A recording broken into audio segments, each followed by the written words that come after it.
Grammy Award-winning superstar who sold over 60 million records worldwide. A little later, he'll be singing a song in his latest album, Musica Alma Sexo. But first, we thought we'd talk to him first. Please welcome Ricky Martin. Ricky!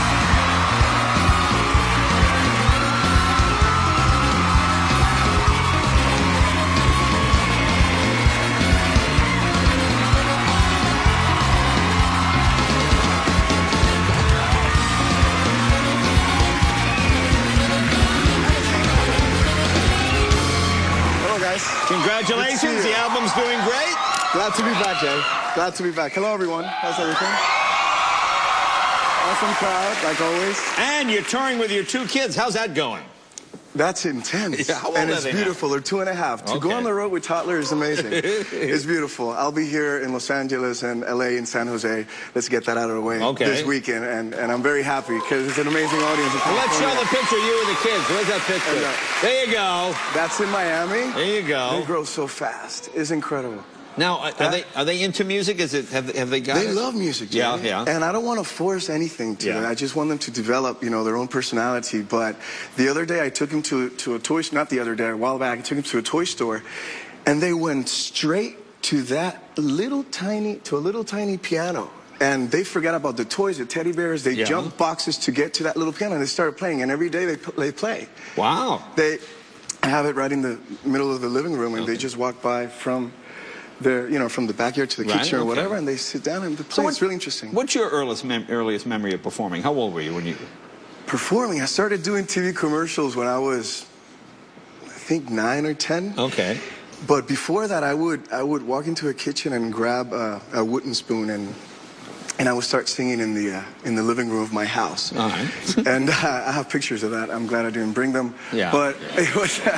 I wrote about it in my book because it was very important for me to share that with you. Well, you know, it's funny because some people think of you as an overnight success. Oh, the Live La Vida Loca. Oh, yes, of course. But it wasn't. I mean, for years you were... Well, tell us. Well, I started in a musical band called Menudo, which was a beautiful phenomenon. It was the first boy band in Latin America, but it became an amazing success. What were you, 15 then? I was 12. I started when I was 12 until the age of 18, and then I became a soloist. I did theater, and then I went on the road with a Spanish album, and then I got the Grammy, and then it was... Well, I remember the Grammys in '99. That's when everything sort of changed for you, didn't it? That's when it all sort of came about. It was really intense. You did that one song, and then boom, things... Tell us about that. That was the beginning of my crossover into the Anglo world, but it was amazing because to the Anglo world. To the Anglo world, you know what I mean. But before that, I did I did a tour with my Spanish album to 38 non-Hispanic countries, and that's the beauty of music. You just break boundaries. It's just a matter of the language.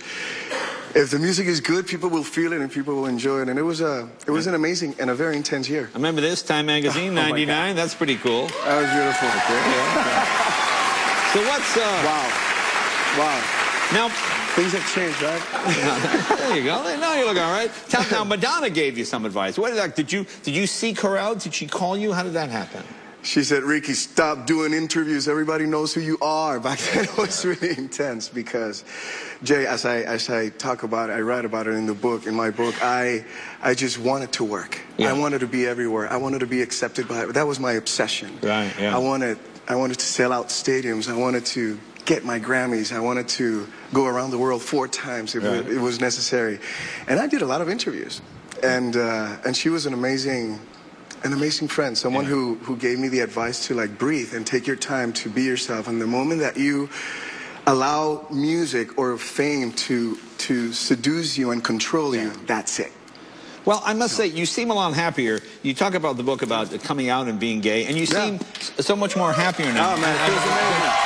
I mean, tell about those struggles. Tell about that struggle a little bit. Well, I guess that, being Ricky Martin and what Ricky Martin represented back then, and what I was feeling was not compatible at all. I was, the sex symbol, and I needed to dance, and I needed to make girls crazy, and I couldn't say that I was gay. It was a lot of struggle. And if you add to that, let's call it culture, religion, society, what people say, what I was feeling according to what I had in my mind was evil. Yeah. And I'm very lucky today to say that I'm gay, and I love it, and I'm very happy, and that's it. Well, you know, it's amazing. Were you surprised that... Yeah. Were you surprised at how much support you got? When you came out, people went, oh, great. I mean, there was... Yeah, well, a lot of people say, yeah, what's new? We knew that. But hey, it was about what I was feeling in my own fears, right? And my struggles. And I know there's a lot of people out there, men and women, that are struggling with that. It's like, what would you say? Like, you run into a kid who's 15, 16, 17 years old, male, or female. even older. Well, I mean, but, you know, they're starting to realize, oh, what do you say to them? What do you tell them? Everybody has to go through their own spiritual journey. And did you go through a spiritual journey? It took me a minute, but it was very important for me to step out of the limelight and focus on myself in silence. And where did you go? Like when you... I went to India. I traveled around Latin America. I stayed at home, which was something that I need to remember.